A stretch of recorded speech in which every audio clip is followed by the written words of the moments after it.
안녕하십니까. 오늘은 8월 13일입니다. 오늘은 민주공화 양당의 협상의 길이 순탄치 않다는 워싱턴 소식에 대해서 어떤 문제가 있고 앞으로는 또 어떻게 진행되게 되는지에 대한 오늘까지 업데이트된 내용을 기초로 설명드리겠습니다. 우선 공화민주 양당의 입장과 트럼프 대통령이 서명한 행정명령에 대해서 잠깐 이해해 보도록 하겠습니다.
오 차 경제 부양안에는 많은 사람들이 기다리고 있는 개인당 $1,200씩 지급되는 2차 지원금과 연방 실업수당 연장 지급안, 그리고 스몰 비즈니스들을 지원하는 안 등 많은 지원안들이 담겨 있습니다.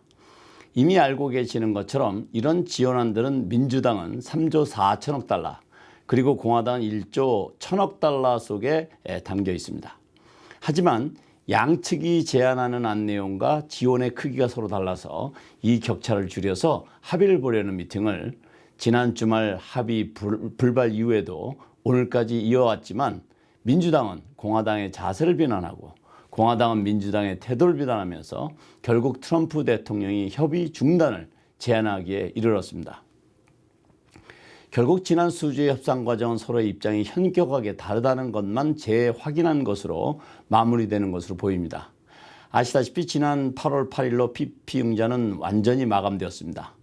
미국 이민국에서는 예산 부족으로 전 직원 약 2만 명의 3분의 2인 13,400명을 임시 해고할 계획을 하고 있습니다. 이렇게 되면 이민 업무는 거의 중단될 것으로 보입니다. 7월에 인구조사국에서 실시한 설문조사를 인용한 USA 투데이 보도에 따르면 2,400만 명의 미국인들이 8월에 렌트를 아예 지불할 능력이 없거나 지불하기 어렵다고 답했습니다. 그리고 미국인의 4분의 1인 26.5%가 7월 렌트를 지불하지 못한 것으로 조사되었습니다.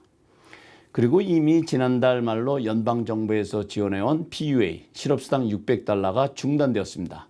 이것은 실업수당으로 견디어온 수천만 명의 실업수당 의존 가족들에게는 치명적일 수 있습니다. 사실 이 실업수당은 부작용도 있었습니다. 실제로 일해서 버는 돈보다 실업수당 받는 것이 더 유리해서 일하기를 꺼려한다는 지적이 있어 왔습니다. 이런 부분은 당연히 보완되어져야 할 것입니다. 그렇지만 일하고 싶어도 일자리를 구할 수 없어서 애를 태우는 실제로 도움이 필요한 가정에는 한숨이 이어지고 있습니다.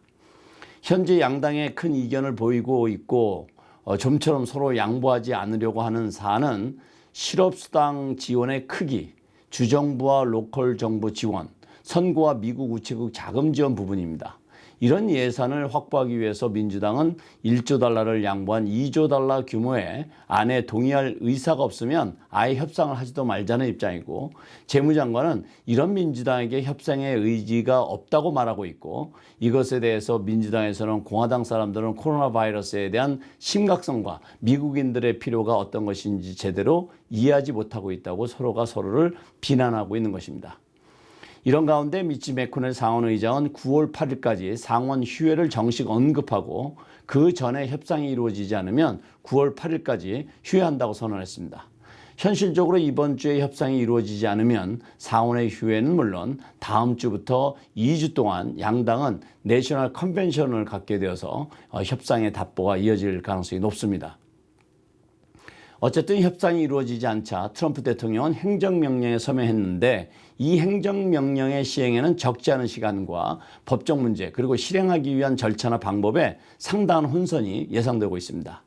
트럼프 대통령은 역시 예상한 대로 자신이 행정명령을 서명한 이후 민주당에서 더 적극적으로 협상에 임하고 있다고 했습니다.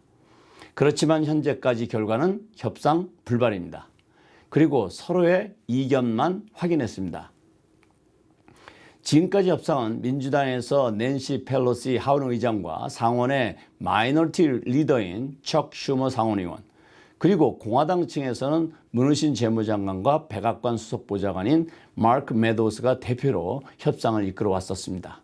그런데 주류 언론들의 보도에 따르면 장시간 협상에도 불구하고 합의를 이끌어내지 못해서 양당의 의원들로부터 불만이 터져나오고 있습니다. 특히 11월 선거를 앞둔 의원들의 경우에는 그 목소리가 더 커지고 있는 상황입니다. 답답한 상황이 이어지고 있는 가운데 오늘까지는 협상이 타결되지 못했습니다. 그렇지만 아직 양당이 9월 8일 이전의 협상 여지를 남겨두고 있습니다. 아시다시피 협상은 마지막 끝까지 밀당이 이어지기 마련입니다. 그러나 국민의 경제를 담보로 지나친 정치적 밀당으로 자칫 서민의 피해로 이어지지 않기를 기대해 봅니다.